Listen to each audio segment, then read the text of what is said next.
afternoon, everyone. Welcome to today's Silicon Valley Fireside Chat. The title of our discussion is Why Marketing Teams Fail. And our guest today is Jacob. Before the conversation, we've got a few announcements. What is the Silicon Valley Forum? We are a California-based 501c3 nonprofit organization. Our mission is to foster innovation, entrepreneurship, and leadership in Silicon Valley and throughout the world. We achieve our mission through events, programs, and conferences, and we aim to function as a center of knowledge and connections, everything from the latest tech trends to the startup and investment ecosystem. And our activities are aimed to educate, train, inspire, connect technologists, entrepreneurs, corporate, and investors. We've got a few events upcoming. I will be part of the StarTides 8th Annual StarTides Capabilities Demonstration in Arlington, Virginia, at George Mason University's Mason Square campus. Silicon Valley Forum is a sponsor of that event, and from April 16th to 17th, be part of the Tides follow-on event at the Pentagon Center Courtyard in Arlington. April 23rd, we are part of the Silicon Valley Investing Summit.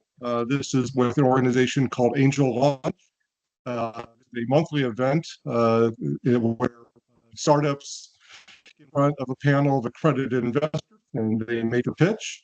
The focus on this month's event is AI tech. It's in Palo Alto. This event is led by Launch, but we will be having a fireside chat to start off the event on Wednesday, April 23rd, and you'll find that event on our website. April 24th, the Chinatown in San Francisco. Actually, it's called the San Francisco Chinatown. Next year, it'll be the Silicon Valley Chinatown, probably in Palo Alto. But on April 24th, I'll be moderating a conversation. And this is an annual event, and the event will involve what's taken place in Donald Trump's first 100 days in office during his second term and U.S.-China relations.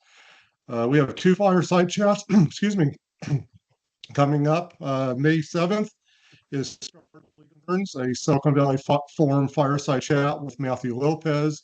Mr. Lopez is an attorney specializing in working startups.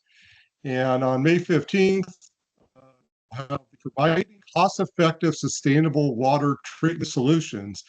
I have a long title, but we'll be having a chat with the founders of Sustainable H2O Technologies. They are a North Carolina-based company, and they've developed some very interesting water technology, and we'll have that conversation. Disclaimer, which us to read, Silicon Valley Forum, a California Public Benefit Corporation, or SVF, does not endorse or sponsor any commercial product, service, or activity. Yes, production of this event does not constitute endorsement by SVF or its representatives. All programs and services are extended to the public on a non-discriminatory basis. We do thank you for your support. We are a 501c3 nonprofit, and we do distributions to the public. Fireside Chat series is generously sponsored by the following corporate entities: Blocks, Forensic Financial Services, and Global Tactics. And we are in the middle of a spring fundraising campaign. Donations up to $10,000. April 15th will be matched by Global. So please visit siliconvalley.forum to make your tax-deductible donation. Thank you. All right, we are done with the announcements. Now, to the conversation. I met Jake a number of years ago back when I was living in Seattle, and he's got an unusual background, kind of non-traditional, which I can appreciate because my background, excuse me, I went on whiskey this morning. Just kidding. My background is non-traditional as well, and I appreciate what Jake has done in various arenas. One as an entrepreneur. He's also a young investor, and so he's building out his portfolio. And he's been on the corporate side. And I think today's conversation will really get into all aspects because marketing is present in everything. It's messaging, it goes with sales, it's also independent of sales. And I think it's something in my experience of over 30 years of business, it is something that one, I'm still learning greatly about. It is something that I think a lot of companies don't quite understand, particularly technology companies and technology companies that are led by technical founders or co-founders. I actually just had a call about an hour ago with a gentleman making a pitch, and it was an AI, of course, automated bot. And when it came down to the marketing strategy, it just wasn't there. And nothing to his credit, he knows the technology, but there's still this notion that if you build it, the technology, people come, the sales. And I think they're big with that. So that's kind of the pretense to the conversation with Jake. Jake, welcome. Two items. I would like to have you go a little bit deeper into your background because I think that's some context to the conversation and perspective. But in doing that, let's immediately after going to your background, where you're from, your education, your professional background, in a few minutes, in a short few minutes, why is it marketing teams fail? What is it that is the common denominator? Jake, over to you. Yeah, absolutely. So I'll start with the background. I've worked in a variety of different marketing organizations, from whether it be smaller agencies to startups to large enterprise organizations. Right now, I'm the president and co-founder of Grove Analytics. We are a marketing agency focused on using data-driven decisions to help B2B companies grow. And I'm also the lead growth manager of a company called SpinFX IT. It's an enterprise company based out of Australia, and I help manage their growth marketing efforts here in North America. And then on top of that, just my experience with a variety of different startups in the Silicon Valley area, seeing what marketing teams go from 0 to 100, go from the Series A side of things, going from bootstrap, just growing a marketing team from nothing to something, and seeing where that sometimes has pitfalls, sometimes where it has success, and some of the threads that go between it. So I guess speaking on why marketing teams fail, there's a variety of reasons, but I guess if to sum it up, it's just a lack of vision and a lack of really understanding who's in charge of the vision. Like you mentioned, with technical founders, they do have the idea that if you build the right product, it'll grow and it'll sell itself. And sometimes you get those unicorns that happens, but I would say 99% of the time, you do need to have a really high quality marketing strategy along with a high quality sales strategy. And that's not an intuitive thing to build out sometimes. And so when you bring on as a technical founder, let's say you're ready to bring on a marketer, you're ready to bring on somebody to lead the marketing side of the company, you either need to fully commit to them in terms of letting them take the reins and letting them dictate what the marketing strategy is going to be for the next 1 to 5 years, or if you are unwilling to let those decisions be made by somebody else, you at least need to provide the vision for them. Because one of the big things I see is, you have a founder and you have a head of marketing, and sometimes they don't know who's going to be making the decisions. And so there's a very clear lack of vision. And when there's a lack of vision, there's a lack of planning. And then when there's a lack of planning, you're just kind of doing stuff and hoping things stick. And that very rarely works. So, how do you evaluate, at least in a business plan, how do you evaluate a strong marketing strategy?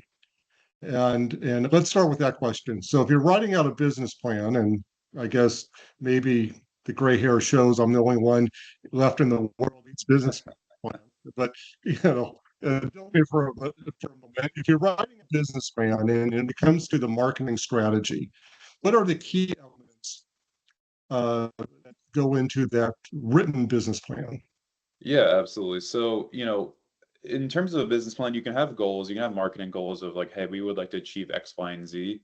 But really the most sustainable and the most I guess foolproof way of doing it is deciding what's your budget, what's your marketing budget going to be for X amount of time, and then where are you going to spend it, and what the timelines look like on every one of those things. So, let's say you've got $10 million, you need to specifically allocate each one of those dollars to specific channels. And of course, throughout that time, you need to, make sure you pivot and you're making the right decisions as you go. But I would say there's been at least 4 or 5 different, situations in marketing I've been with where it's like a newer company and they're not sure how much they should spend on marketing. And two, they don't know where they're going to be spending it. And so they'll have something pop up like, oh, we'll spend it here. Or the next thing pops up, oh, well, maybe we'll spend it here. And then you either vastly underspend or you vastly overspend just because you're kind of taking what pops up first. And so really the big key parts are having a clear budget that you know you're going to spend that amount of money and determining where and when you're going to be spending that money throughout the next year or 5 years or whatever the length of time your business plan is. So you've got that in the business plan. You've got at least on paper, a viable marketing plan. What are some of the reasons that those marketing plans will underperform when implemented? I think it's the well, one, if you're not ready for, let's say, hey, we're going to sponsor this large event in 6 months. Let's say you actually make that decision 2 months before the event starts.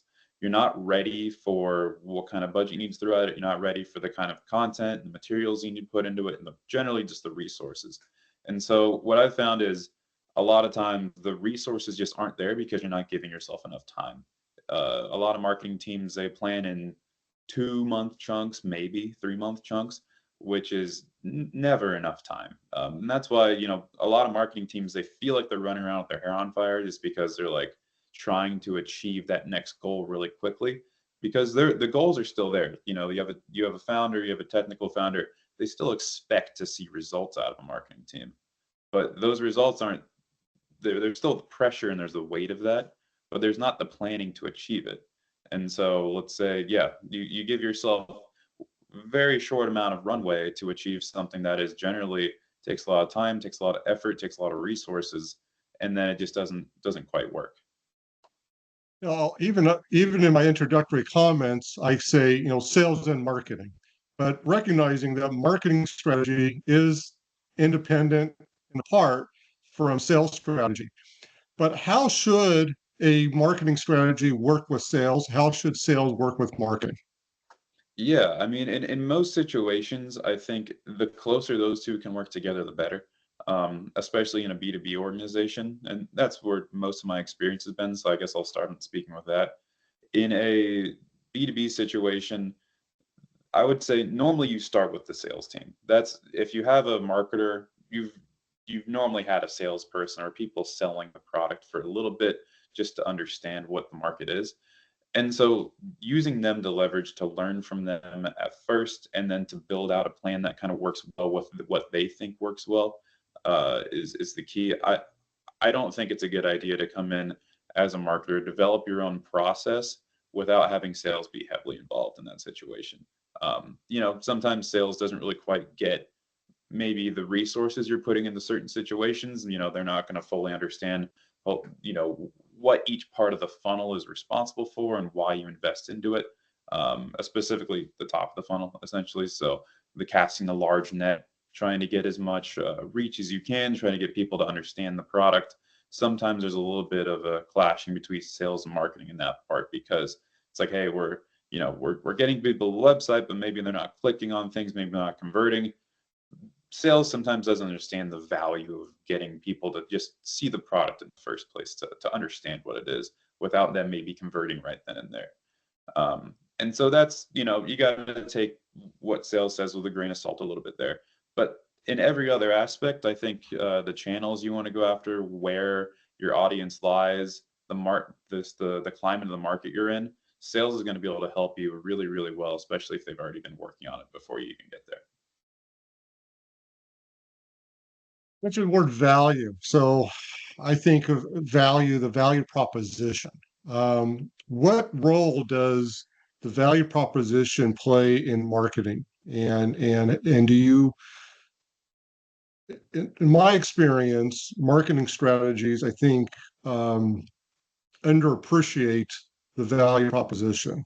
But I'd like to get your thoughts about that and how do, I guess back to the original question, what role does value proposition play in within a marketing strategy?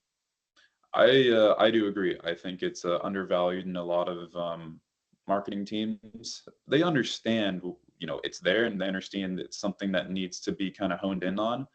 But it's so rare that you get to a point where a marketing team and the whole organization even has the value proposition down to a science. And they're like, this is what we are, this is what we're providing, this is why people are going to find it useful. And because that just feels like it changes so much based on what you're doing. And, because if you have a variety of different products, for example, it feels like that can be segmented so much, even though most of the time it doesn't need to be. And I think that the value proposition is the thing that marketing teams should be basically growing their entire messaging from, and then decide that it can also help you decide the vast majority of which channels you're going to, where you spend your money. And I think it's the hard part of the value proposition that I've seen in the past is that the marketing team and the technical side and the sales team and the whole organization sometimes does not fall onto what that value proposition is. So even when a marketing team is trying to figure that out, sometimes it is really hard to do so, especially if it's more technical product where how technical do you want to be with this discussion? There's a lot that goes into it where I see it to be a huge problem. And also people try to figure that out way too late in the process too. That should be your first thing that you look into, as opposed to, oh, we've decided on these channels, we've decided on the spend. Now we need to figure out what our value proposition is, as opposed to the other way around. When I evaluate investment proposals, investment opportunities, or even when I consult companies on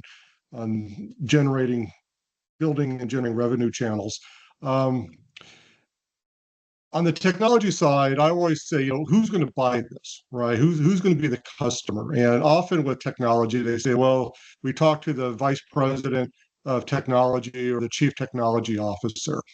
But I have found that it's the chief financial officer who's going to be making kind of some significant influence in the purchasing decision. Because to me, it comes down to a budgetary issue. Is the company going to have a line item that's going to pay for this matter? And I've seen this with companies I've advised where this CTO desperately wants this solution, wants this platform, wants this product, but the CFO, VP of Finance says, hey, we just don't have it in the budget. I'd like you to respond to that. What are you seeing in your world and the companies that you've worked with and some of the customers you've dealt with? Who has purchasing power, and how does marketing influence that purchasing power? Yeah, I agree. I'd say that generally kind of comes down to that quite a bit. I mean, if you're selling to large organizations, obviously there's going to be more stakeholders that you need to kind of connect with. It gets a lot harder the bigger you go. A lot more voices involved and a lot longer that these deals take. In terms of, getting like a CFO involved, normally I agree that, if we're selling a product, like somebody like the CTO, they're pretty on board pretty quickly, just because they're speaking to us in the first place. And then getting that through the stakeholders throughout the company is always the hardest part, and that's always the part that takes the longest.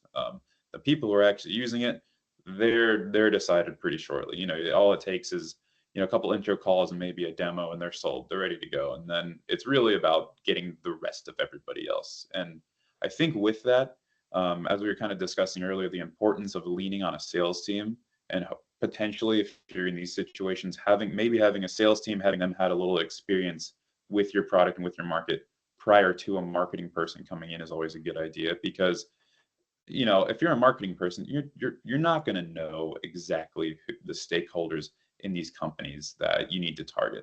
And so if you've got a backlog of information from these salespeople, then maybe you can sit in on their sales processes, or even ask them, hey, who's generally the stakeholders in these deals? Then they can give you all the information you need to say, okay, yeah, going after the CTO of these companies, that's really important. But we also need to get our materials in front of the CFO or CEO or whatever other stakeholders primarily going to be involved in these processes as well. And so that's why that intermingling of sales and marketing is important. And sometimes I see that kind of fall short because marketers are like, okay, on the surface, this is who will be using our product. This is who we want to get in front of. But if they're not sitting in the meetings, if they're not understanding who we're actually talking to and who's making the decisions, then their job falls short. Branding play? How do you define branding? What's the value of branding in marketing? What's your experience with building out the branding of a company? I would say the biggest part of branding for me is just building out the trust. If a company, especially in kind of the enterprise side of things or a B2B side of things, if you're working with these big deals, they have to trust you to some extent. And so if you have poor branding, if you're not out there, if it doesn't look like you're a legitimate organization, just on the surface level, it doesn't look like you're in a legitimate organization, you're going to be working from behind. It's going to set you back so much just from the get-go.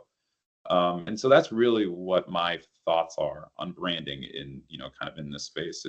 You don't need to do a ton of crazy stuff. It's not like something where you need to have just the most beautiful website and beautiful logo and spend countless resources on all this.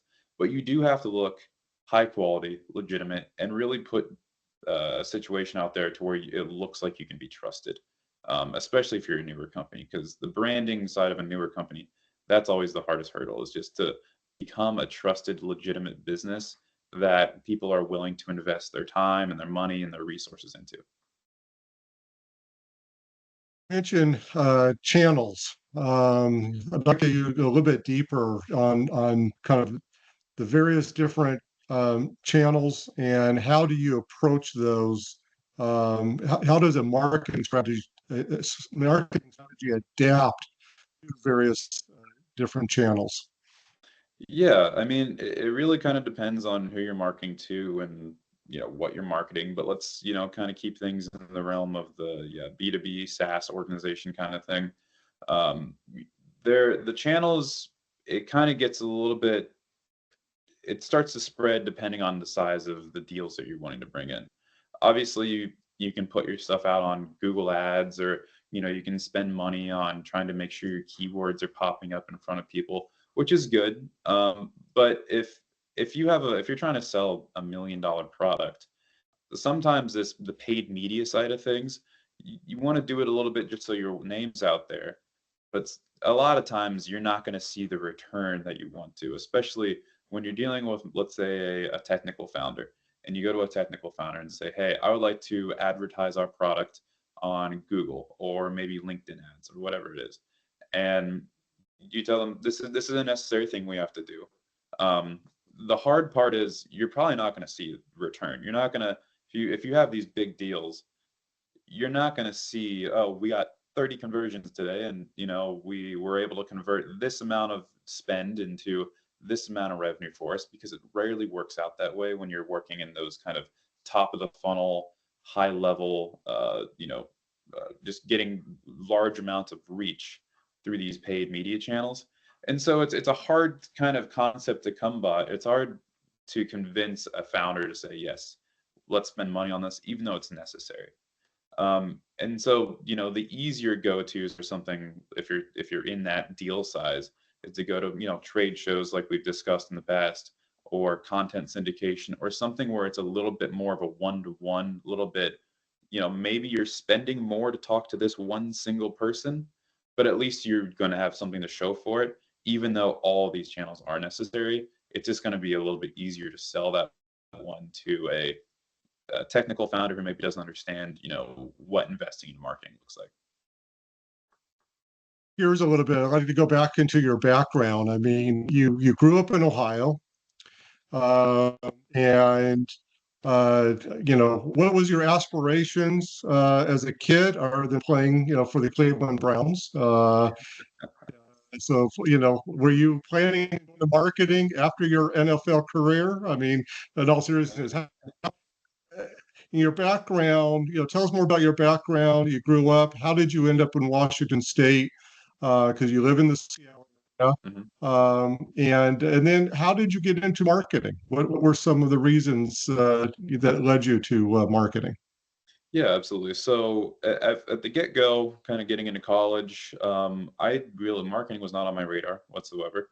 I was first interested in pre-law, and then I decided law school sounded like a lot of money, and decided, okay, maybe there's some other options. And over time, I slowly kind of landed on economics and analytics, and so that's what I got my bachelor's degree in. And getting out of that, it was there was a couple opportunities that fell in front of me of coming on board to a marketing agency that I had some colleagues that worked at, that they looked at me and they thought that I could at least add some value in some way, not because of my marketing experience, because didn't have any, but just because my ability to hopefully pick things up as quickly as possible. And once I got into this marketing agency, it's called Fortitude. It was down in Seattle.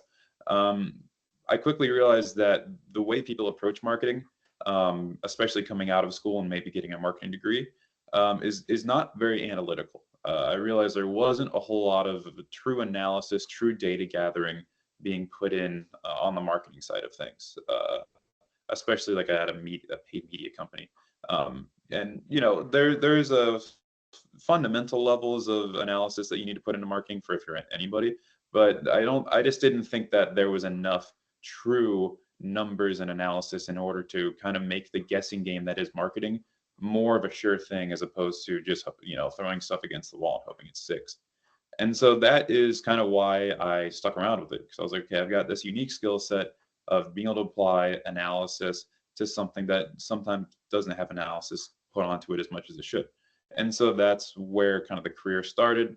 Was able to see some success with the extra levels of analysis I was putting into my marketing, and then from there we're able to grow into a couple different marketing agencies, and then got into startups down in Silicon Valley, and then moving into enterprises, which is what I'm at now. So you've started, I mean, the title, your professional title for this session is founder, Grove Analytics.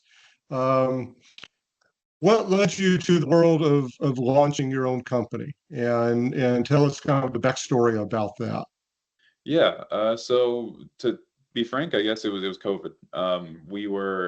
Me and a couple colleagues that were working at the same marketing agency, Fortitude. We were basically kind of left without any opportunities, without a job, because the company that we were working for relied heavily on being able to produce their own media for their clients. And so when we were in a situation where we couldn't be producing media for a while because of the shutdowns, we were all kind of let go just because there wasn't enough money to go around. And we all did realize we had very specific skill sets that were able to help out companies, and we were able to have the time to put something together. And so we decided that we were going to make growth. And from that, we decided we really wanted to focus on the analysis, on the analytics part of it. And that's why Grove Analytics came to be.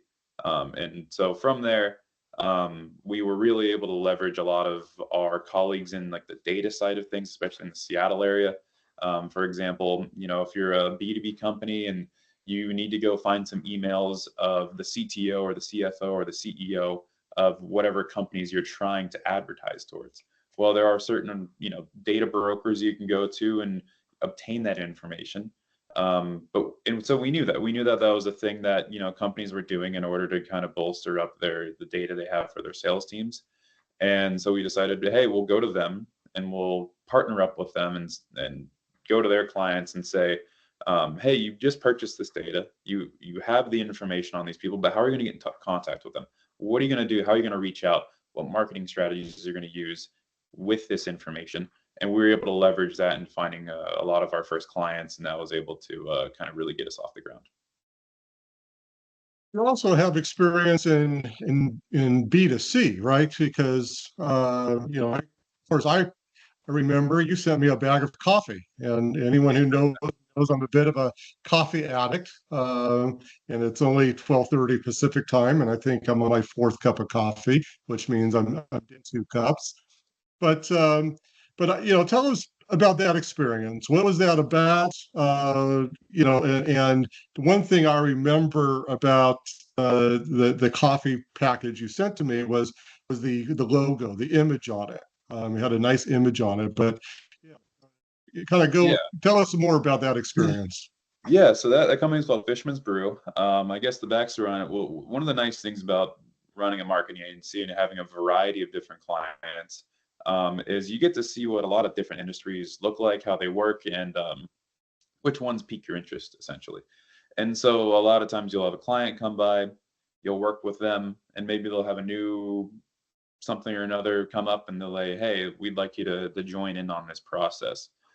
With Fishman's Brew, um, that one kind of came with a variety of colleagues of mine decided, hey, we would like to just have a fun kind of um, opportunity to give back to. We all like to fish, and we're salmon fishermen, so we'd like to create something where we can use some proceeds to give back to local salmon hatcheries and just make the entire ecosystem for the salmon in the Pacific Northwest, better with whatever we can do.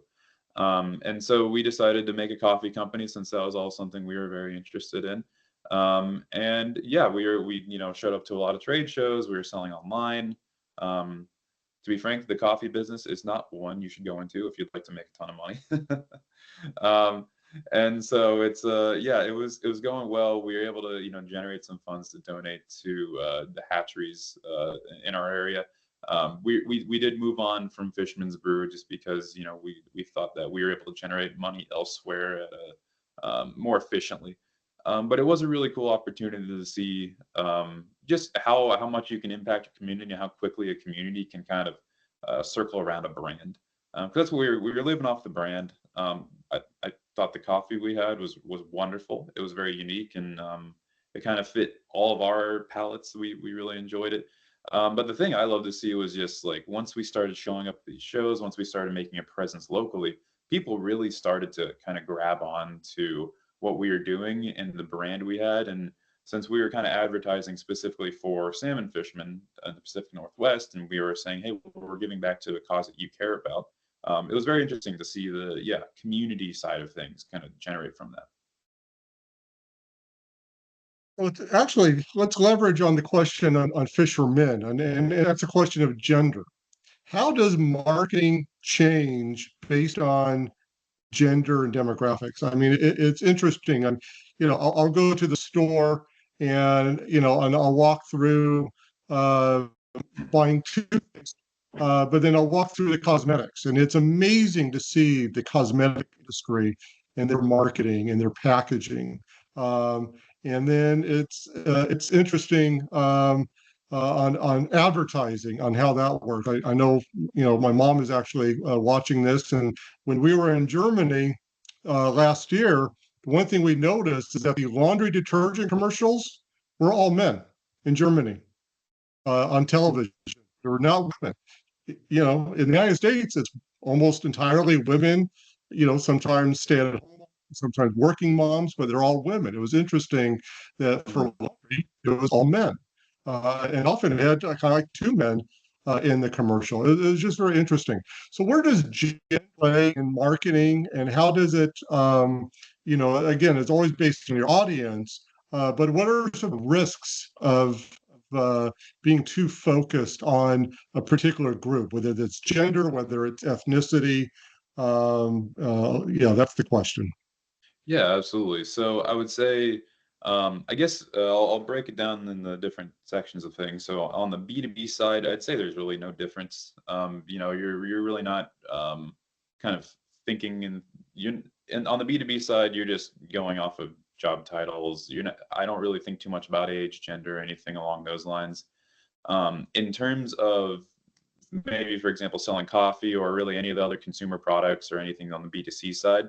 Um, in terms of kind of dividing things amongst gender, it hasn't been the data doesn't necessarily support that you need to advertise differently amongst gender. You just need to advertise differently amongst interest groups. And so that's how things seem as if like, oh, this product is for men, this product's for women, this is how we advertise them differently. But in reality, a woman who likes fishing is probably going to like generally this and be advertised to the same way that a man who likes fishing. It's going to seem as if, oh, this is more male centric, but that's just because we assume it's a male centric hobby. And so generally, yeah, it's not necessarily divided down the lines of gender. It's just simply it's like, okay, people who enjoy this practice, this is the kind of way you want to talk to them, and people who enjoy this thing, this is the way you kind of want to talk to them over here. And you can do the same thing with age too. It's um, a 25-year-old guy who likes fishing and a 70-year-old guy who likes fishing. There might be some differences, and especially in the channels that you approach them at, because you're not going to generally hit the 75-year-old on Instagram too often. But the way you speak about your product and the way you approach it with your marketing materials is going to be very similar, just because of the I guess the way I've put it in the past, the person that this person wants to be. The 25-year-old who loves fishing and the 75-year-old who loves fishing, when they see your advertisement, they want to see themselves in it. They both kind of want to see themselves being that same person of I love fishing.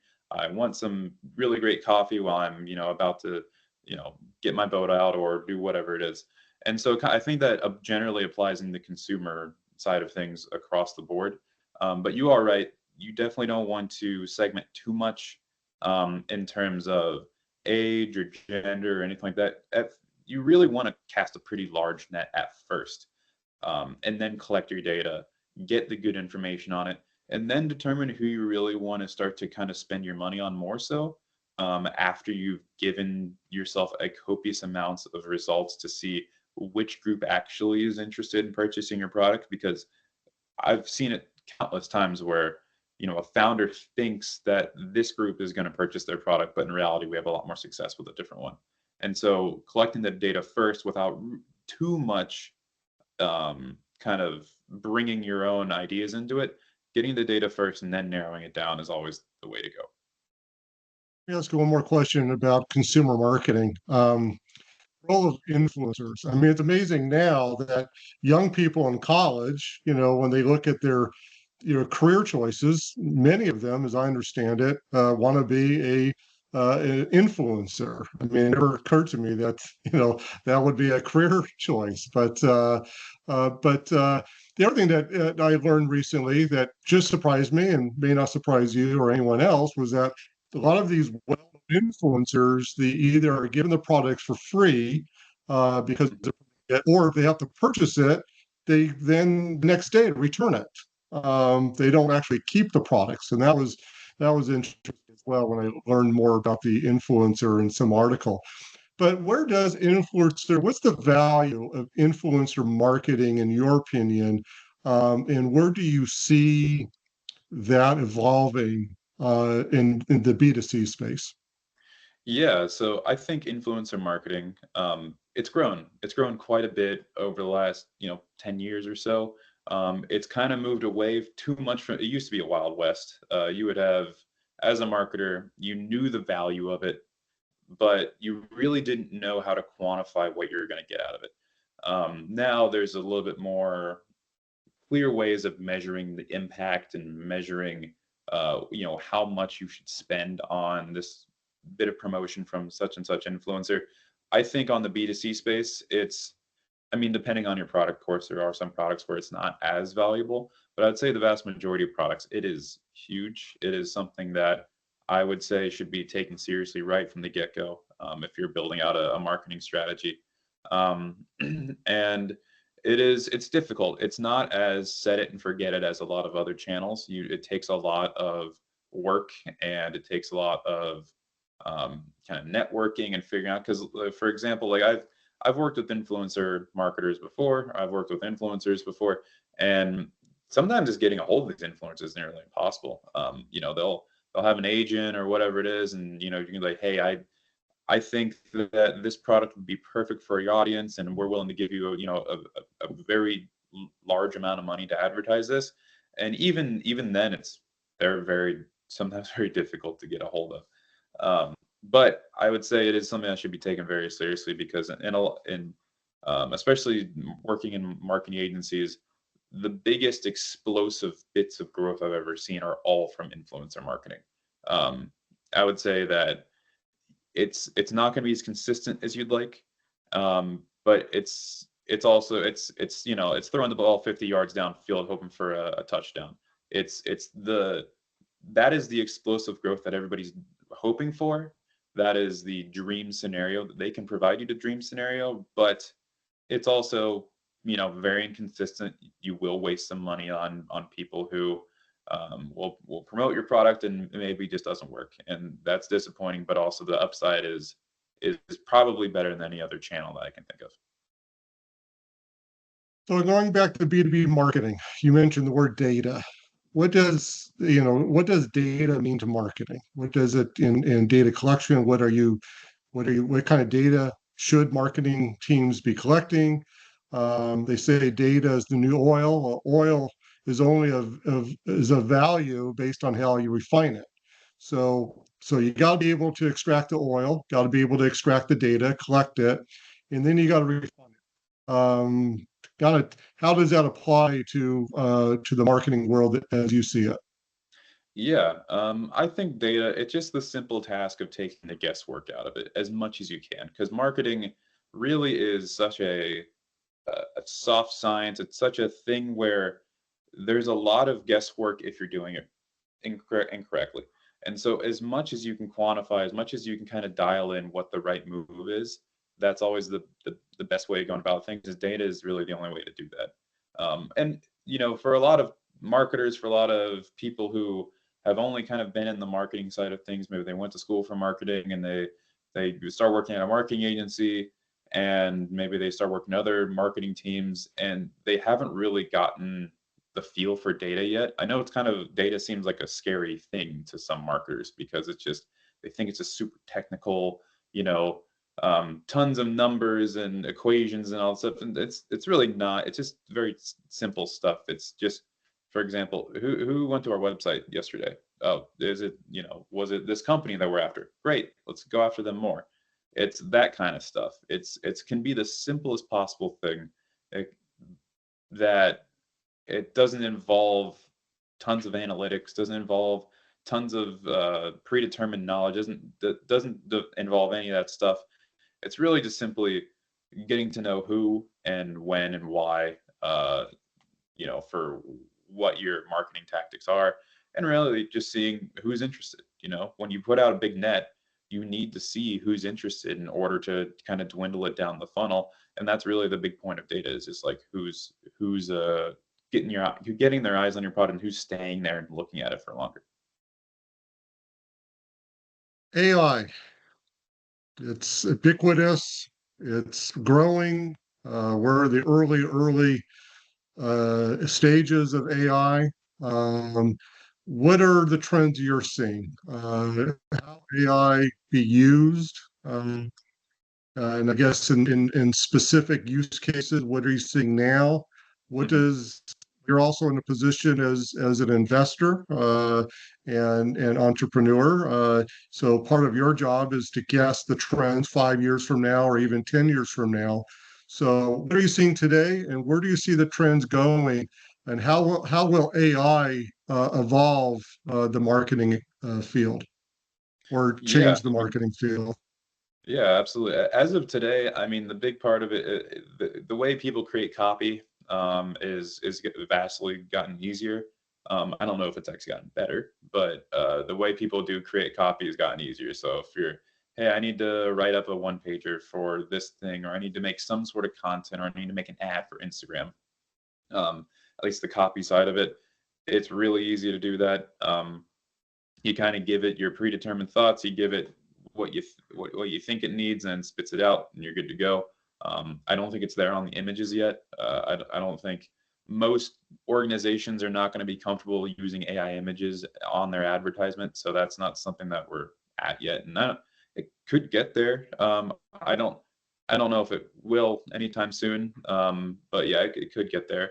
And then in terms of the analytical side of things, companies like Google, mainly the platforms that are there for paid media, they're really leaning into the AI side of things heavily.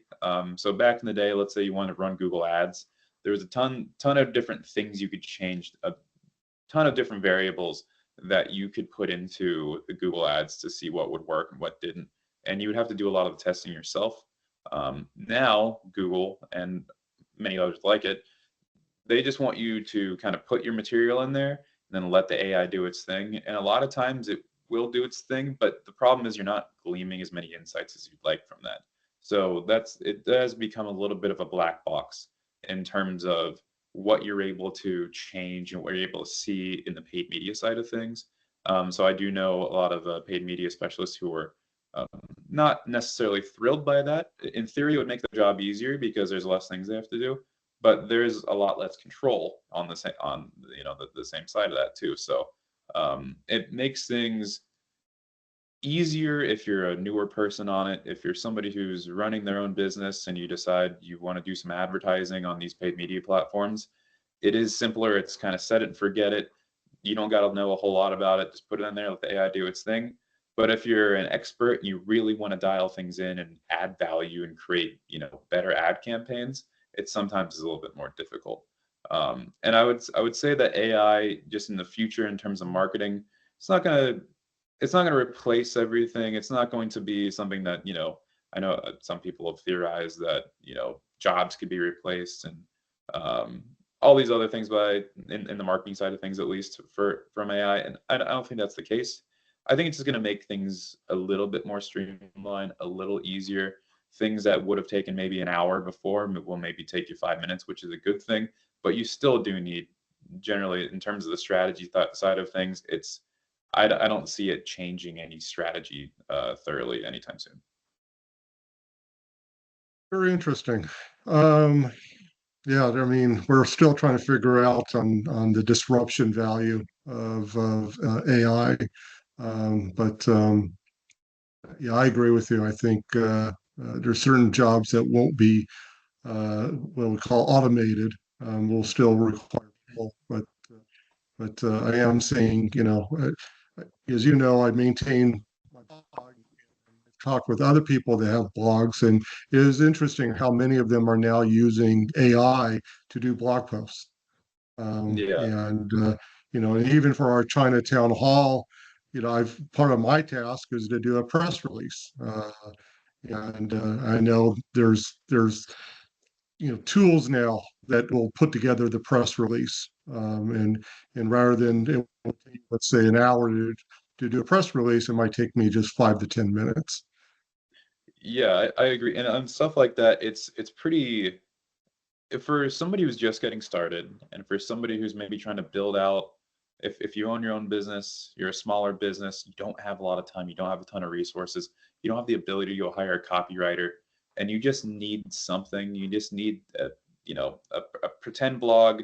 It doesn't have to be super insightful. It just got to be there. You got to build a little bit of a presence. You got to have something living on your website. It's perfect for that, right? It's a really great way of quickly making things look lived in and pushing out content that, yeah, it's not going to be wonderful content, but you're not pushing it out for people to really learn anything from it. You're just pushing it out to look lived in and look like you have materials. That's great for that. And so it can get somebody from, 0 to, you know 30-40%. It can get them there pretty good. But if you're really trying to create, if you're really trying to add value, if you're truly trying to put stuff out there that not isn't just a placeholder, but is insightful and people can use it for stuff.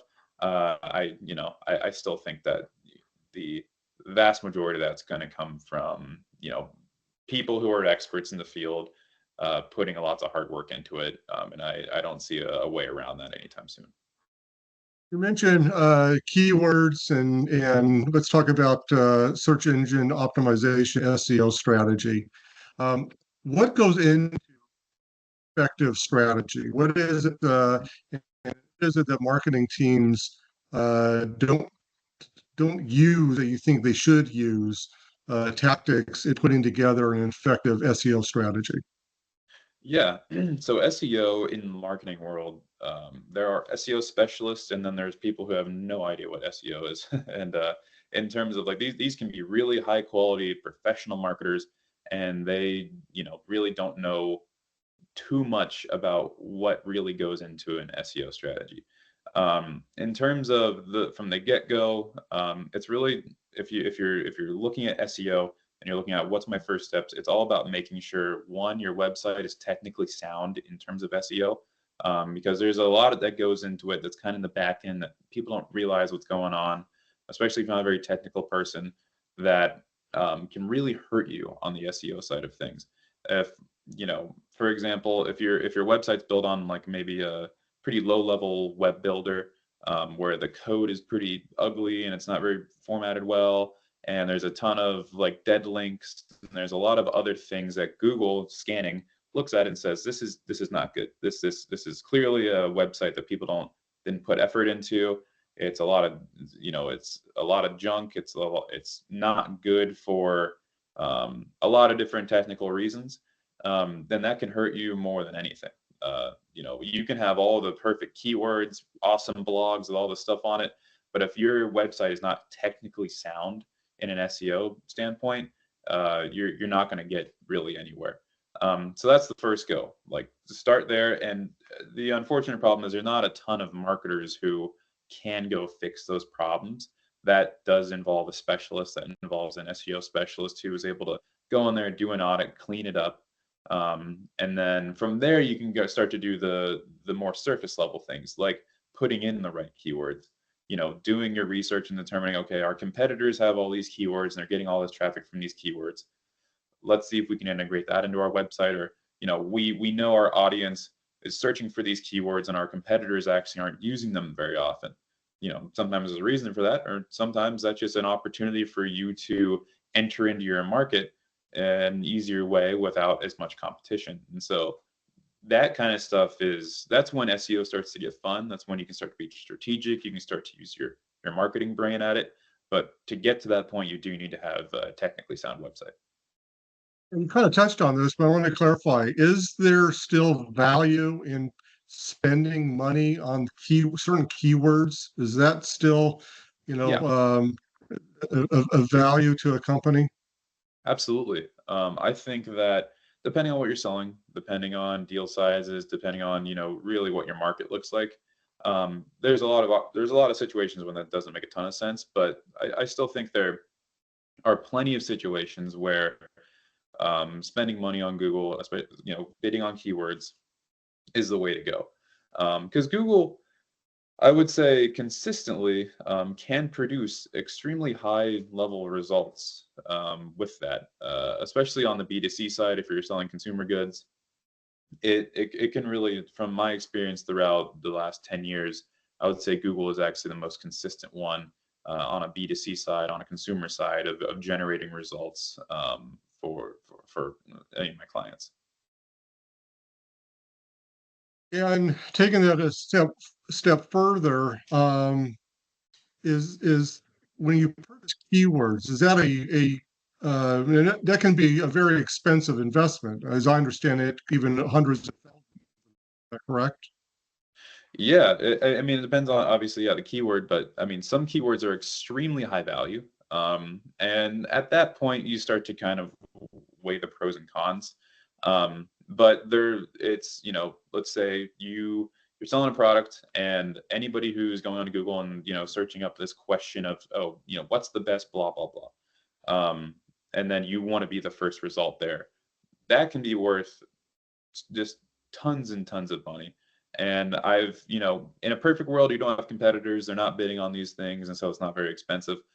But usually, if you're in a well saturated market, if you're in a market where there's already good competition, those prices are going to start to go up and up and up. And the fun thing about it is, you can have that, but you can also be like, okay, well, what's an adjacent question? What's an adjacent word? What's something that what's a workaround here where we can find better value on these words? And, and instead of spending $20 per click on this particular phrase or this particular word, maybe we can find one that's only $1 or 50 cents per click on this one. But you're still getting the same audience, you're still getting the same level of intent with your users.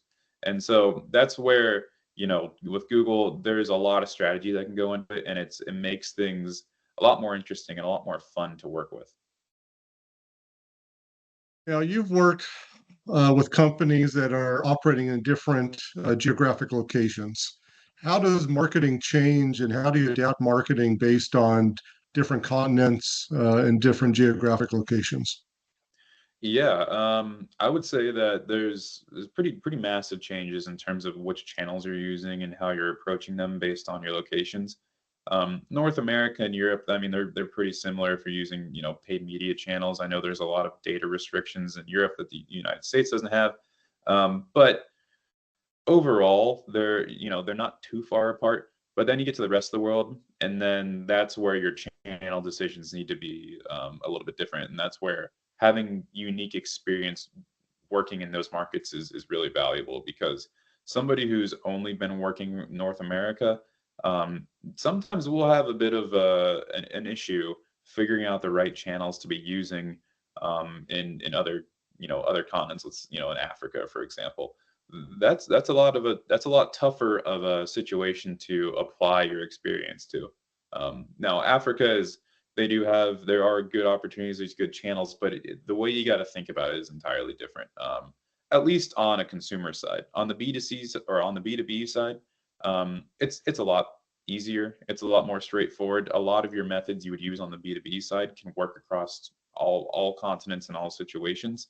But on the consumer side, the consumer trends, the way they interact with your web presence, all of these things, they are so different based on locations.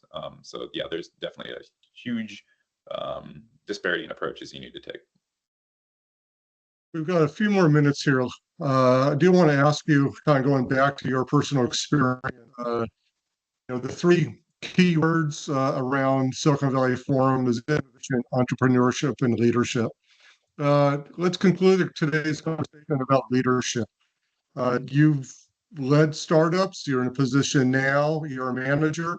What are some lessons of leadership have you experienced, and what are those lessons, and what kind of lessons do you uh, uh, share with other people that's kind of up and coming in the various spaces that you've operated in or you currently operate in? Yeah, I think the first thing that comes to mind is really allowing people to take ownership of what they're doing. Not in a way where, like, hey, you're responsible for this and I'm going to walk away from it and it better be good or else, you're bad at your job. But it's more so making them feel like they're not just doing tasks for you, but they're executing on a thing that they're an expert on and that you feel confident in them, and letting them put their own touch on it and making sure that, like, they know that this is them. We brought you on for a reason. We know you're good at this. We trust you, and we want you to kind of own this little area here, because you don't want to just, because marketing sometimes it can start to feel like you're just doing a bunch of tedious tasks and executing on things after just being told to do so, and that doesn't create a lot of buy-in in the organization, and that doesn't create a lot of really just enjoyment for the job. And so you really need to make sure that your whole team feels like they have a stake in things and that they're responsible for their own work. And overall, once you do that, your environment gets a lot better and the work gets a lot better too, because they care about it. And it's really easy to see when people don't care in marketing. We've all seen some bad looking cheesy marketing where you're like, why am I receiving this? This looks terrible. And that comes from people just not caring about what they're doing. Let me actually go back to a previous question. I'm going to reframe it, and this will be our last question. Looking forward, your crystal ball, what are some of the trends are you watching in the B2B marketing?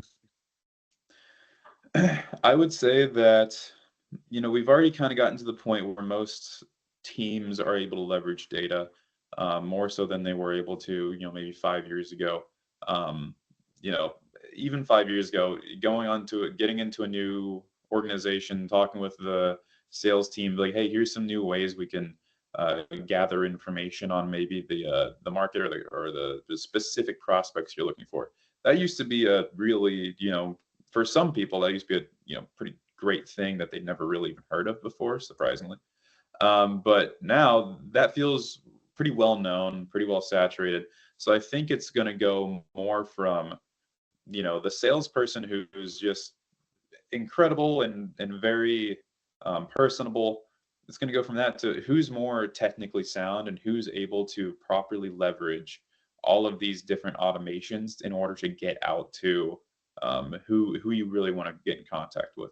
And that kind of bleeds into the marketing side of things of who's able to properly leverage these really unique, good softwares that are out there in order to do their marketing properly. Because you can have really great material, you can have really great copy and a good strategy, but if your team's not properly using the right softwares in order to get your message in front of people, then you're already at a disadvantage. And so basically being proficient in all of, whether that be the CRM stuff or the way you outreach to people or email automation or whatever it is, that's going to be the most important, not the most important part, but it's going to be a major criteria in who's actually good at marketing and who's not. Great information. So thank you for sitting down for this conversation on why marketing teams fail. And yeah, phenomenal information. So we will leave it here. Absolutely. Yeah, thank you Thank very you much very for having me. It was great. Take care.